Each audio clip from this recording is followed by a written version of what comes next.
बहुत सालों की बात है जब हम बहुत ही ज़्यादा शांति से रहा करते थे और तभी ड्रैगन्स की अटैक हमारे ऊपर होती है और युद्ध तब से शुरू हो जाता है और ये युद्ध 13 साल तक लगातार चलता है और हम सब लोग बहुत ही ज़्यादा वीक पड़ जाते हैं ड्रैगन से लड़ने के लिए और ड्रैगन्स हमारे ऊपर बहुत ही ज़्यादा हावी हो रहे थे और हम हार नहीं मानते हुए एक के ऊपर एक लड़ते रहे मरते रहे और तभी ह्यूमैनिटी खत्म होने के कगार पर होती है और मैंने उस टाइम पर कभी भी हार ना मानते हुए मैंने एक के ऊपर एक ड्रैगन को मार गिराया। मैं हूँ इस स्टोरी का मेन कैरेक्टर और हीरो ड्यूक एडन फैमिली का जीनियस बड़ा बेटा इथान। और तभी हम दूसरे सीन में देखते हैं कि ड्रैगन ने हमारे एमसी को बहुत जोर से पकड़ लिया होता है और तभी हमारा मेन कैरेक्टर की फट के 4 हो जाती है और एक ही अटैक में हमारा एमसी हो जाता है टाई फिस्ट। तभी हमारा हीरो मरने के ऊपर होता है और उसके पापा सो होते हैं और उसे बोलते हैं कि मैं ये तेरे ऊपर छोड़ के जाता हूँ।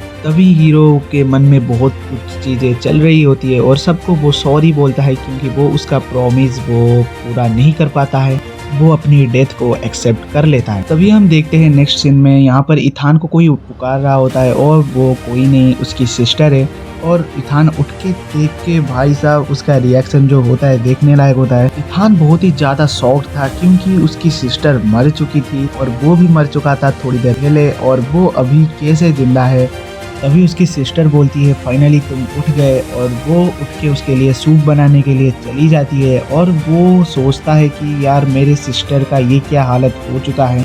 तभी वो खुद के बॉडी के ऊपर देखता है कि एक मैजिकल इक्विपमेंट उसके ऊपर लगाया गया है जो कि कोमा में रहने वाले लड़कों के लिए वो बना होता है।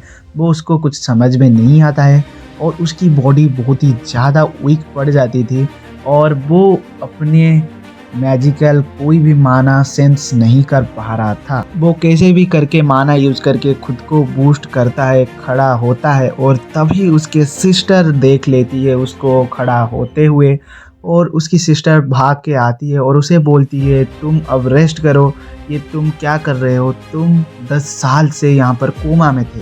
और ये 10 साल वो सुन के वो बहुत ही ज़्यादा शॉक्ड था कि वो 10 सालों से कोमा में था। तभी इथान बोलता है कि तुम मर चुके थे और मैं भी मर चुका था और तीसरा वाला और सबसे छोटा वाला लड़का भी मर गया था। और ये सुन के उसकी सिस्टर बहुत ही ज़्यादा परेशान हो जाता है क्योंकि अभी उसकी भाई अभी कोमा से निकला है और ये क्या सब बातें कर रहा था। तभी इथान पूछता है कि तुम कितने साल की हो और उसकी बहन बोलती है कि मैं तो अभी 20 ईयर का हूँ 20 साल का हूँ। और तभी इथान पूछता है मैं कितना का हूँ और तभी उसकी सिस्टर बोलती है तुम तो 19 साल के हो। और तभी इथान ये सुन के भाई उसका दिमाग घबरा जाता है कि वो 19 साल का कैसे है। और तभी वो उसके पापा के बारे में पूछता है कि मेरे फादर अब कहाँ हैं। तभी उसकी सिस्टर बोलती है वो तो गुजर गए एक वॉर के चलते 15 साल पहले। तभी इथान पूछता है कि हमारे नौकर कहाँ पर है और तुम्हारा ये हालत कैसे हुआ, हमारा घर अब लग्जरी चीज़ें कहाँ पर है। तभी यहाँ पर और उसकी सिस्टर बोलती है सब कुछ चला गया और हमारे पास अब रहने के लिए भी पैसे नहीं है। तभी इथान की शक्ल देखने लायक होती है। तो यहीं पर हमारा चैप्टर 1 कंप्लीट होता है और चैप्टर 2 देखने के लिए यहाँ पर हमको सब्सक्राइब कर सकते हैं आप और यहाँ पर कमेंट में नेक्स्ट ईपी लिख के हमें कमेंट कर ले तो हमें भी पता चले आप बहुत ही ज़्यादा क्यूरियस है इस वाले मानवा के लिए। और सभी मानवा के वीडियोस यहाँ पर इस वाले चैनल में अपलोड होंगी हिंदी में और आप मुझे सब्सक्राइब कर लेना ताकि आपको हर रोज़ इस वाले मानवा के एपिसोड्स आपको डेली मिलते रहें। और आज के लिए बस इतना ही। आई होप गाइज आपको पसंद आया होगा। सायोनारा।